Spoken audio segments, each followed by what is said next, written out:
I love this place. Thank you all for coming out in the rain, the pouring rain. We're going to make this worth it for you. President Faust, Board of Overseers, faculty, friends, alumni, proud parents, members of the ad board, and graduates of the greatest university in the world.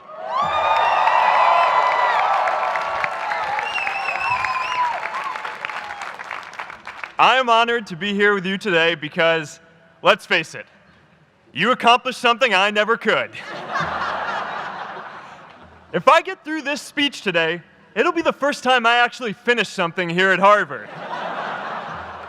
Class of 2017, congratulations.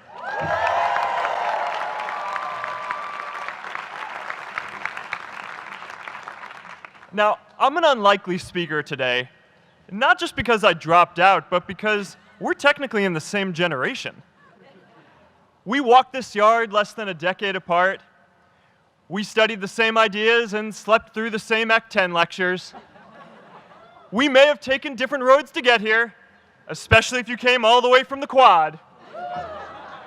But today, I want to share what I've learned about our generation and the world we're all building together. But first, these last couple of days have brought back a lot of good memories. How many of you remember exactly where you were and what you were doing when you got that email telling you got into Harvard?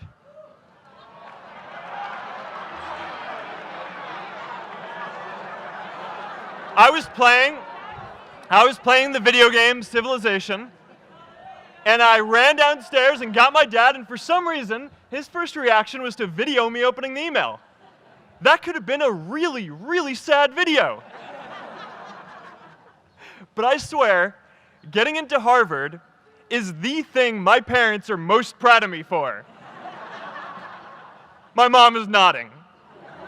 You all know what I'm talking about. Look, guys, it's tough to beat this. You'll see when you get out there. How many of you remember your first lecture here at Harvard? Mine was Computer Science 121 with the incredible Harry Lewis. Harry.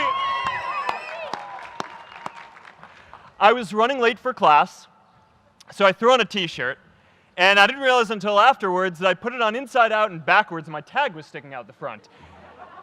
I couldn't figure out why no one in class would talk to me. Except for this one guy, KX Jin.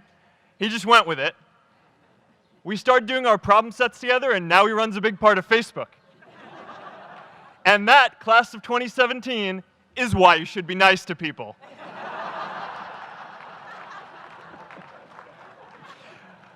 But my best memory from Harvard is meeting Priscilla.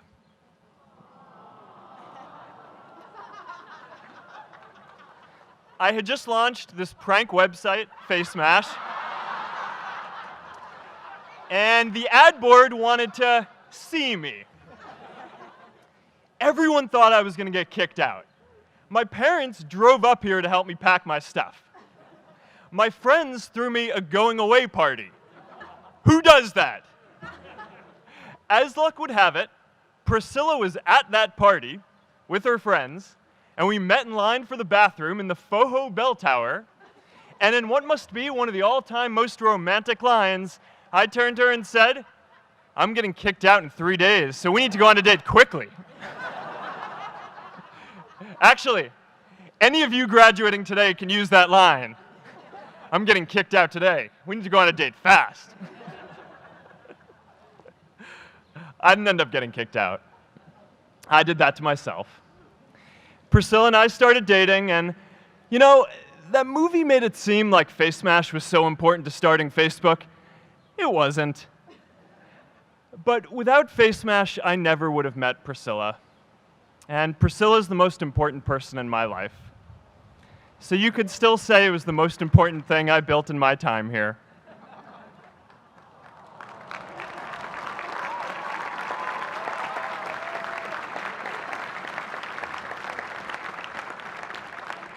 We have all started lifelong friendships here, and some of us even families.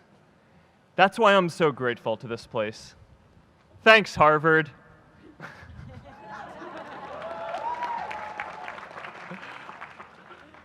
Today, I want to talk about purpose. But I'm not here to give you the standard commencement about finding your purpose. We're millennials. We try to do that instinctively. Instead, I'm here to tell you that finding your purpose isn't enough. The challenge for our generation is to create a world where everyone has a sense of purpose. One of my favorite stories is when JFK went to go visit the NASA Space Center, and he saw a janitor holding a broom, and he asked him what he was doing, and the janitor replied, "Mr. President, I'm helping put a man on the moon."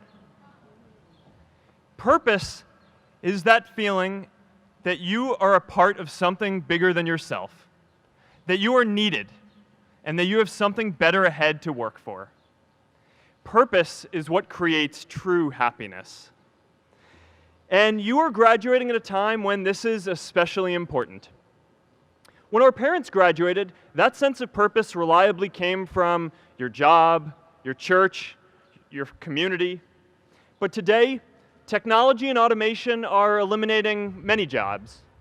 Membership in a lot of communities has been declining, and a lot of people are feeling disconnected and depressed and are trying to fill a void in their lives. As I've traveled around, I've sat with children in juvenile detention and opioid addicts who've told me that maybe their lives would have turned out differently if they just had something to do, an after-school program or somewhere to go. I've met factory workers who know their old jobs aren't coming back and are just trying to find their path ahead. For our society to keep moving forward, we have a generational challenge to not only create new jobs, but create a renewed sense of purpose. I remember that night I launched Facebook from that little dorm in Kirkland House. I went to Noakes with my friend KX, and I remember telling him clearly that I was excited to help connect the Harvard community, but one day someone would connect the whole world. The thing is, it never even occurred to me that that someone might be us. We were just college kids. We didn't know anything about that. There were all these great big technology companies with all these resources, and I just assumed one of them would do it. But this idea was so clear to us that all people want to connect. So we just kept working on it, day after day after day. And I know that a lot of you are going to have your own stories just like this. A change in the world that seems so clear that you are sure someone else is going to do it. But they're not. You will. But it's not enough to have that purpose yourself. You also have to create a sense of purpose for others. And I found that out the hard way. You see, my hope was never to build a company. I wanted to have an impact. And as all these people started joining us, I just assumed that that's what they wanted to do too. So I never took the time to explain what it was that I hoped we'd build. A couple years in, some big companies wanted to buy us. I didn't want to sell. I wanted to see if we could connect more people. And we were building the first version of Newsfeed at the time, and I thought, if we could just launch this, it could change how we all learn about the world. Nearly everyone else wanted to sell. Without a sense of higher purpose, this was their startup dream come true, and it tore our company apart. After one particularly tense argument, one of my close advisors told me if I didn't agree to sell the company right now, I would regret that decision for the rest of my life. Relationships were so frayed that within a year or so, every single person on our management team was gone. That was my hardest time leading Facebook. I believed in what we were doing, but I felt alone. And worse, it was my fault.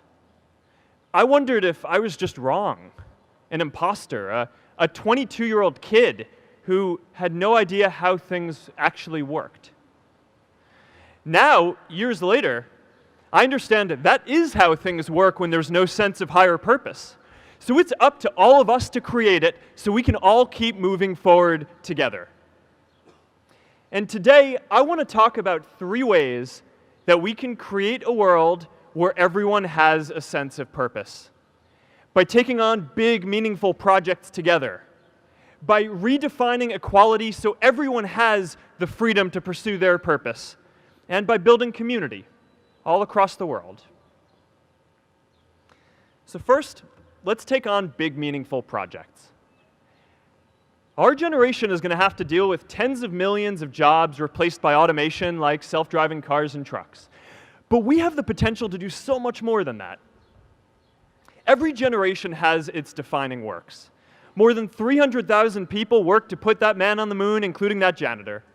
Millions of volunteers immunized children around the world against polio, and millions of more people built the Hoover Dam and other great projects. And now it's our generation's turn to do great things. Now I know, maybe you're thinking, I don't know how to build a dam. I don't know how to get 1 million people involved in anything. Well, let me tell you a secret. No one does when they begin. Ideas don't come out fully formed. They only become clear as you work on them. You just have to get started. If I had to know everything about connecting people before I got started, I never would have built Facebook. Movies and pop culture just get this all wrong.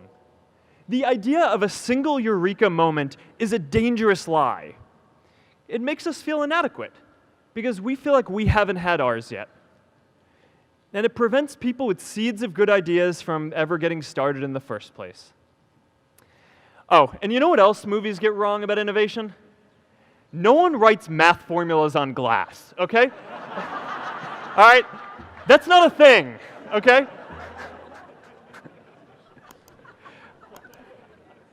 It's really good to be idealistic, but be prepared to be misunderstood.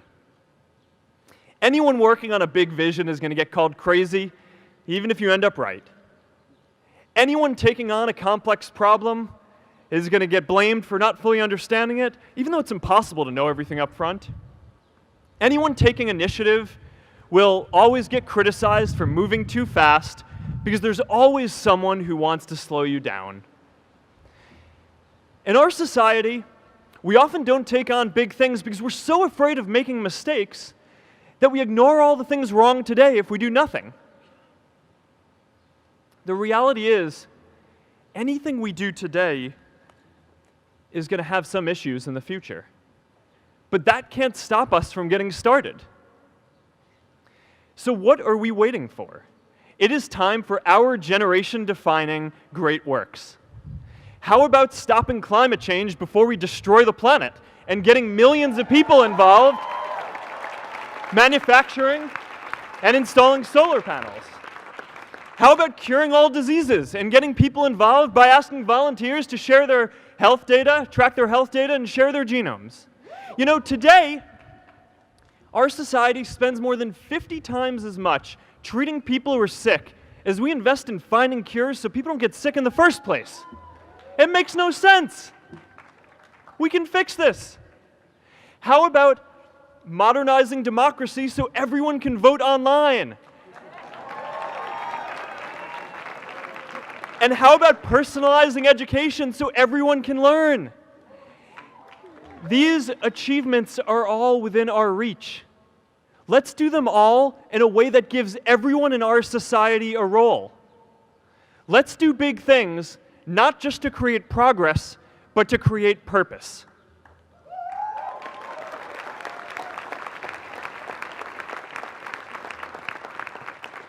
So taking on big, meaningful projects together is the first thing we can do to create a world where everyone has a sense of purpose. The second is redefining our idea of equality so everyone has the freedom to pursue their purpose. Now, many of our parents had stable jobs throughout their careers, but in our generation, we're all a little entrepreneurial, whether we're starting our own projects or finding our role in another one. And, you know, that's great, because our culture of entrepreneurship is how we create so much progress. An entrepreneurial culture thrives when it is easy to try lots of new ideas. Facebook wasn't the first thing I built. I also built chat systems and games, study tools and music players, and I'm not alone. J.K. Rowling got rejected 12 times before she finally wrote and published Harry Potter. Even Beyoncé had to make hundreds of songs to get Halo. The greatest successes come from having the freedom to fail. Now, today, we have a level of wealth inequality that hurts everyone. When you don't have the freedom to take your idea and turn it into a historic enterprise, we all lose. And right now, today, our society is way over-indexed on rewarding people when they're successful, and we don't do nearly enough to make sure that everyone can take lots of different shots. Now, let's face it, there is something wrong with our system when I can leave here and make billions of dollars in 10 years, while millions of students can't even afford to pay off their loans, let alone start a business.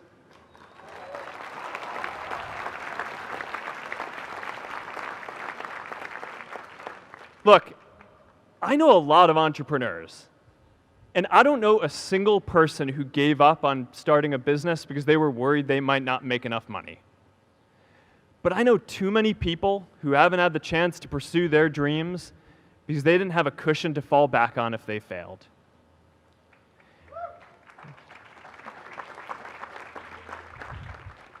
We all know you don't get successful just by having a good idea or working hard. You get successful by being lucky too. If I had to support my family growing up instead of having the time to learn how to code, if I didn't know that I was going to be fine if Facebook didn't work out, then I wouldn't be standing up here today. And if we're honest, we all know how much luck we've had to get to this point in our lives. Every generation expands its definition of equality. Previous generations fought for the vote and civil rights. They had the New Deal and Great Society. And now it's time for our generation to define a new social contract.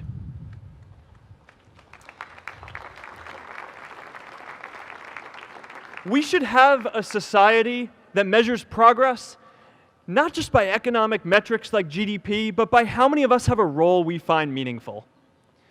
We should explore ideas like universal basic income to make sure that everyone has a cushion to try new ideas.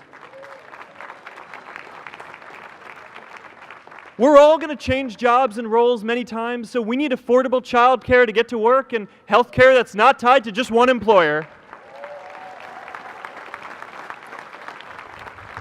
And we're all going to make mistakes.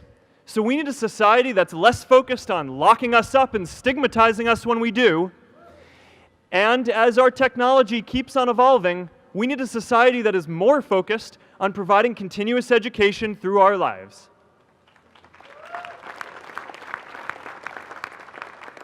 And yes, giving everyone the freedom to pursue purpose isn't going to be free. People like me should pay for it. And a lot of you are going to do really well, and you should too.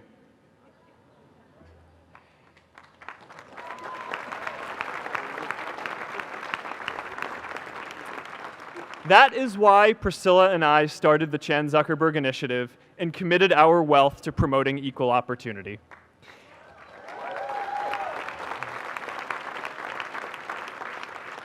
These are the values of our whole generation. It was never a question of if we were going to do this. The only question was when. Millennials are already one of the most charitable generations in history. In just 1 year, more than 3 in 4 US millennials donated to charity, and more than 7 in 10 raised money for another one. But it's not just about giving money. You can also give time. And I promise you, if you just take an hour or two a week, that's all it takes to give someone a hand and help them reach their potential. Now, maybe you're thinking, that's a lot of time. I'm not sure if I have that much time. I used to think that. You know, when Priscilla graduated from Harvard, she became a teacher.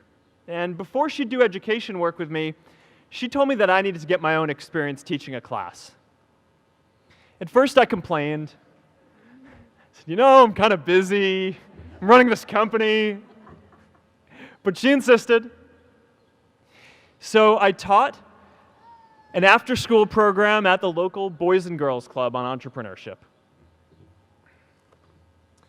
I taught those kids lessons on product development and marketing, and they taught me what it was like growing up feeling targeted for your race, and what it's like having a family member in prison. I shared stories of my time in school, and they shared their hope that one day they would get to go to college too. For 5 years, I've had dinner with those students every month. One of them even threw Priscilla and me our first baby shower. And next year, they're going to college.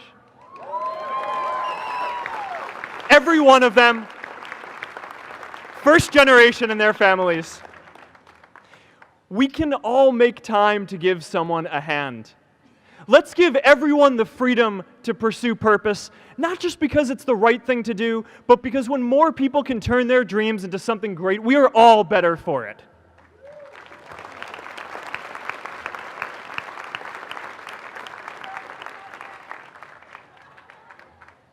Purpose doesn't only come from work.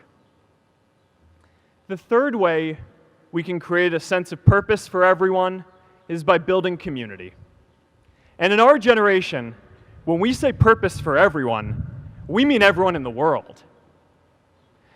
Now, quick show of hands. How many of you here are from another country? All right, now keep your hands up. How many of you are friends with one of these folks? Now we're talking. See, we have grown up connected. In a recent survey of millennials around the world, asking what most defines our identity, the most popular answer wasn't nationality, ethnicity, or religion. It was citizen of the world. That's a big deal. Every generation expands the circle of people we consider one of us. And in our generation, that now includes the whole world. We understand that the great arc of human history bends towards people coming together in ever greater numbers, from tribes to cities to nations, to achieve things that we could not on our own. We get that our greatest opportunities are now global. We can be the generation that ends poverty, that ends disease. And we get that our greatest challenges need global responses too. No country can fight climate change alone or prevent pandemics. Progress now requires coming together, not just as cities or nations, but also as a global community.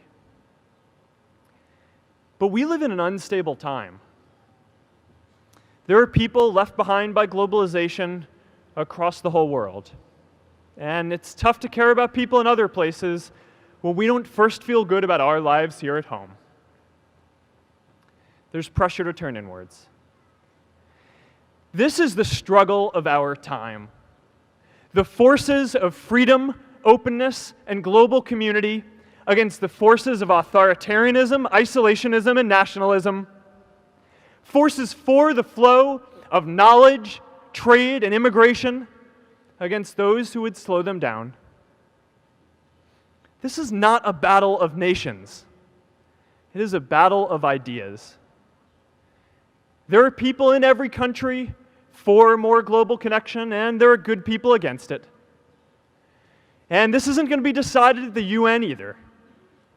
It's going to happen at the local level when enough of us feel a sense of purpose and stability in our own lives that we can start to open up and care about everyone else too.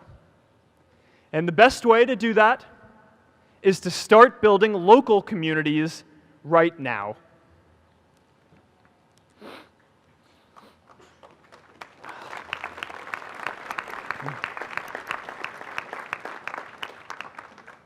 We all get a lot of meaning from our communities. Who here's from Elliott House? How about Lowell? I know you guys found community because you literally live right on top of each other. And Mather? I'll just leave that there. Whether our communities are houses or sports teams, churches or a cappella groups, they give us that sense that we are a part of something bigger, that we are not alone. They give us the strength to expand our horizons. And that's why it's so striking that over the past few decades, membership in all kinds of communities has declined by as much as 1/4. That's a lot of people who now need to find a sense of purpose somewhere else. But I know that we can rebuild these communities and start new ones because many of you already are. I met Agnes Agoye, who's graduating today. Agnes, where are you?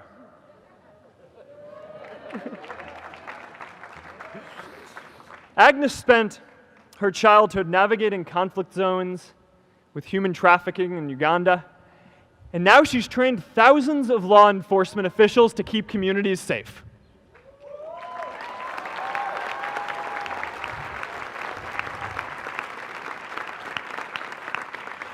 I met Kayla Oakley and Neha Jain, who are graduating today too. Stand up, guys.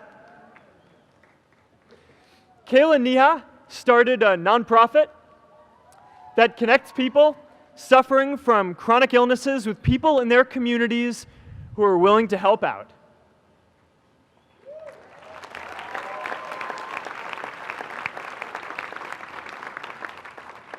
And I met David Razu Aznar, who's graduating from the Kennedy School today. David, stand up. David is a former city councilor who fought to make Mexico City the first Latin American city to pass marriage equality, even before San Francisco.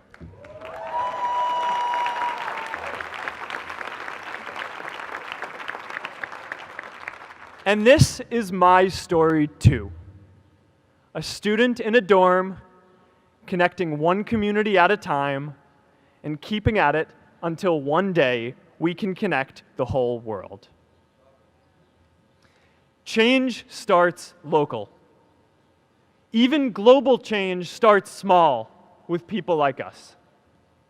In our generation, the struggle of whether we connect more, whether we achieve our greatest opportunities, comes down to this: your ability to build communities and create a world where every single person has a sense of purpose.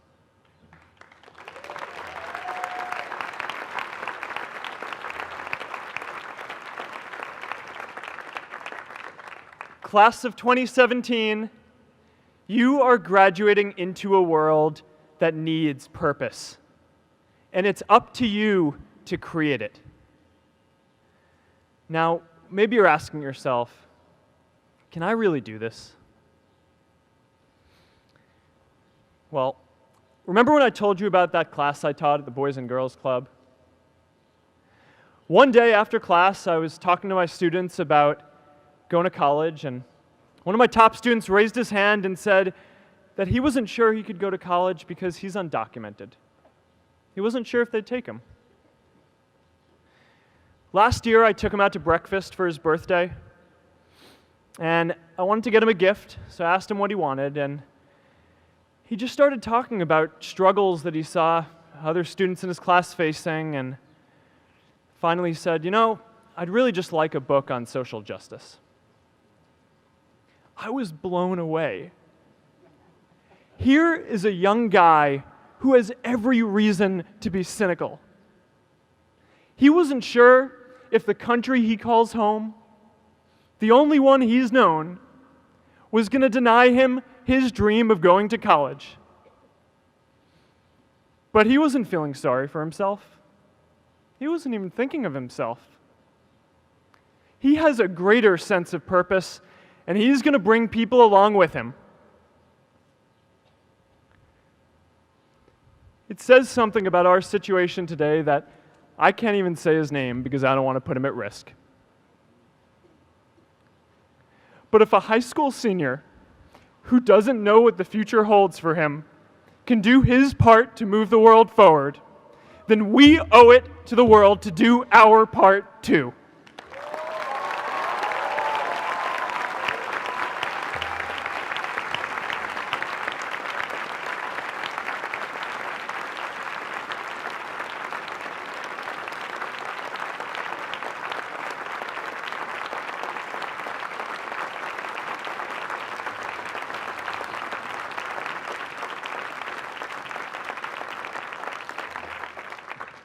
So before you walk out those gates one last time, and as we sit here in front of Memorial Church, I'm reminded of a prayer, Misha Berach, that I say whenever I face a big challenge, that I sing to my daughter, thinking of her future when I tuck her in at night.